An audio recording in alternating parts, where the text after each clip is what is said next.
Runecrafting. It's everyone's favorite skill, or at least it used to be before it was slowly corrupted and destroyed by a small minority of players convincing Jamflex to give us Easyscape. And now we've arrived at the modern hellscape where there's players interacting with each other in public chat, having a good time, engaging with fun content? Hell no. I'm taking you back to the glory days in this video, specifically March 29th, 2004, the day Runecrafting released, when the average person training the skill looked like this instead of this. I'm going to train the skill like the real men back in the day and show you how you got all the way to 99 in those first few months. Then we'll go through some of the detrimental updates that have caused this skill to be a shell of its former self and ultimately little more than a glorified cooking cape. Congratulations, gamer. You've completed the Mysteries of the Runes quest, honestly a way better name, and you're level 1 runecrafting with a newly found air talisman. You're going to start your grind off with air runes, follow this route out of the Falador East Bank through the gate and past those scary guards that are way higher level than you, all the way over here to the air altar. You're going to get a whopping 5 experience per rune here. This grind is going to go by really fast. You only need to make 8 trips to get all the way up to level 9. Should take you less than 15 minutes, probably 10 or so if you're running, but we all know the run energy goes away and we're not using silly things like energy potions, so you might be pushing the 15-minute mark. Then you get to move on. Really not that bad of a grind. Honestly, my only complaint about these early levels is the XP rates are too high, so you're going to miss out on some good content here. I wish I could have made this run a lot more. Now we're level 9, getting to move on to Earth Runes, and this is a very different gameplay experience. Something I love about this early runecrafting is every altar just feels so different and like you're getting to unlock new engaging content every single time you move on to a new rune. That is super cool, and unfortunately we're only going to be able to spend like 10 minutes or so crafting Earth Runes until we manage to hit level 14. This is only going to require 7 runs to and from the bank. The route is on screen now, quite close to a bank. Make sure you bring your Earth Talisman along, get those 7 runs out of the way, and then we'll move on to our first slightly more big boy grind. Next up, Fire Runes. This is going to take you maybe 6 to 7 hours to grind all the way from level 14 up to level 44 when we can really start making the big money. These bad boys are worth 7 XP a rune, and it's going to take you 284 runs since we can make only 27 per inventory. No tiaras, that comes later. Only 27 per run here.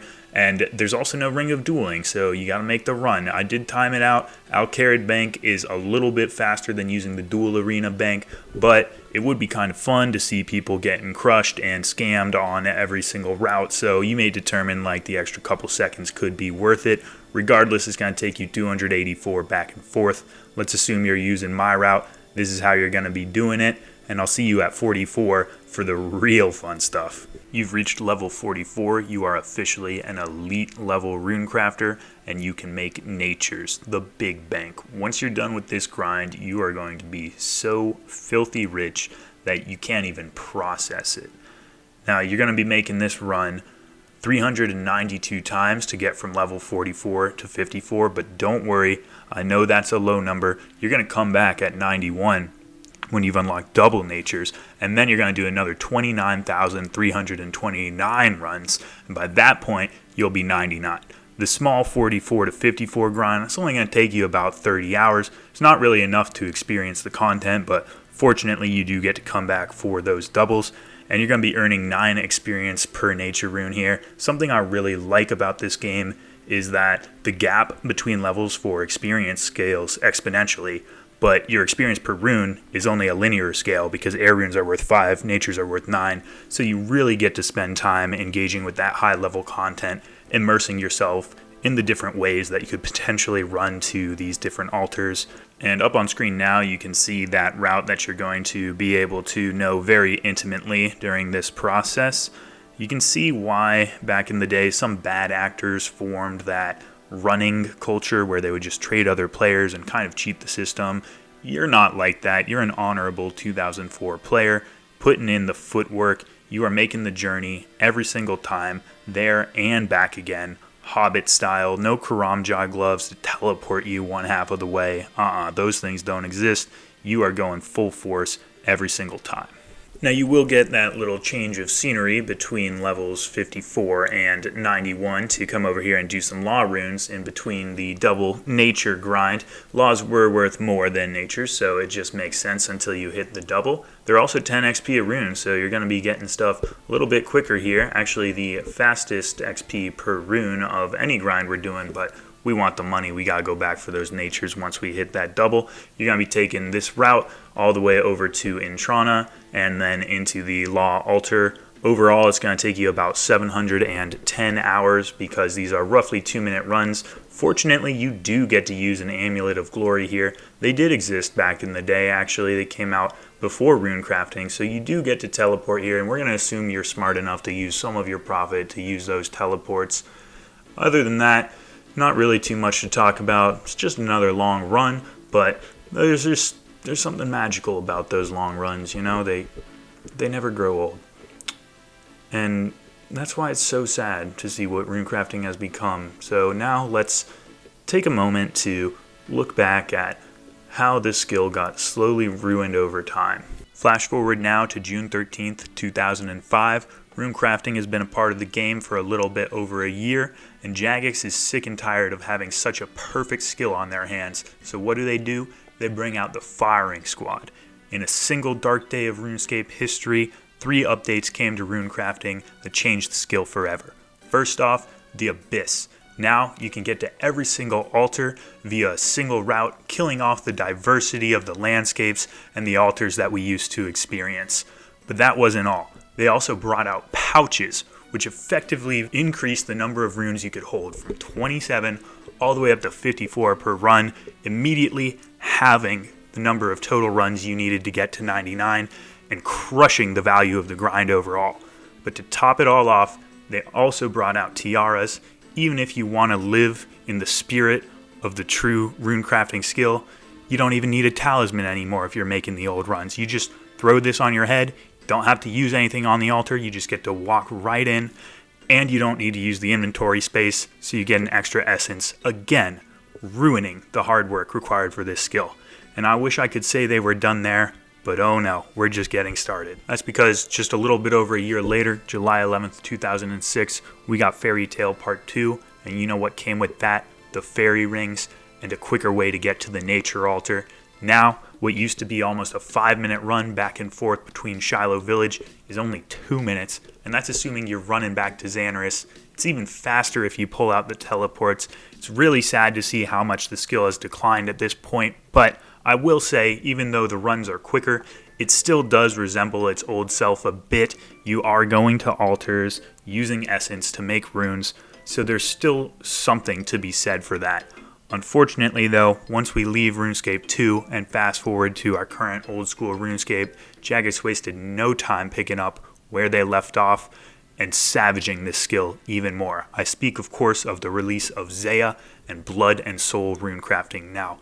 This one was really bad. For starters, it's practically entirely AFK. You barely have to interact with the game at all. It is so easy, in fact, that I have another clip coming up next, but I filmed this one last so that I can edit the video while I blood runecraft. You should not be able to do video editing while you runecraft. That is total blasphemy. But on top of that, the experience rate's totally juiced. You can push 40k an hour doing bloods and 50k an hour doing souls. Compare that to just over 3,000 runecrafting experience an hour back in the day doing the original double natures. Absolutely insane to see how far these rates have increased. On top of that, you're even gaining passive experience in other skills, crafting and mining, a totally different skill which has been kneecapped by the way, but that's a story for another video. The only good part of this method is chiseling the essence. You do get a little semblance of carpal tunnel there, so we like to see that. But if you're willing to sacrifice a little bit of XP, you can even AFK that, click it once, and just let it go by.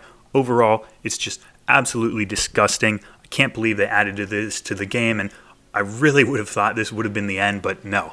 They plowed right ahead on their path of destruction, and in October of 2016, released the ZMI Altar. Now in concept, this actually is a bit true to the original spirit of runecrafting. You run up to an altar, you change your essence into runes. Not too bad, but where this really falls short is the experience rates. They're really insane. And you can see them on screen now. This is just clearly not how God intended runecrafting to be trained, and yet they kept doing it anyway. I wish I could say this was the final nail in the coffin, but there's one more that we're going to visit now. We've arrived now to March 23rd, 2022. It's a date that's going to live in infamy as the release of Guardians of the Rift. Now this minigame starts with about 2 minutes straight of AFK mining. Then you just make a couple small clicks, craft your essence, take a tiny run, the fraction of anything we used to do to get over to the altar, and you do it all again. It has insane cap XP rates, around 60k an hour at the high levels, and you get a variety of runes, which is absolutely disgusting. You can shift click your pouches now these days, so you don't even have to click multiple times through those menus, and you can zoom your camera out so you can cover more space with less clicks. It's disgusting. And I think we needed to go to Aubrey, the original master of runecrafting, for his opinion on all of the changes that have come through over the years. Aubrey? Well said, well said. I think as the player base, all we can do at this point is take to Falador, so please everyone bring out your cannons. I believe if we make enough noise around this, Jagex may potentially be willing to reset everyone's runecraft level back to 1 and roll back all of these horrifying updates so we can participate in the activity as it was meant to be and as it was back in the Golden Age. Anyways, that's all I have for you in this video. I hope that you enjoyed it. If you did, please leave a like, leave me a comment, and subscribe if you want to see more. If you didn't like it, dislike the video, do all those things, whatever, but you have bad taste. Thank you again for watching, as always, and I'll see you in the next one.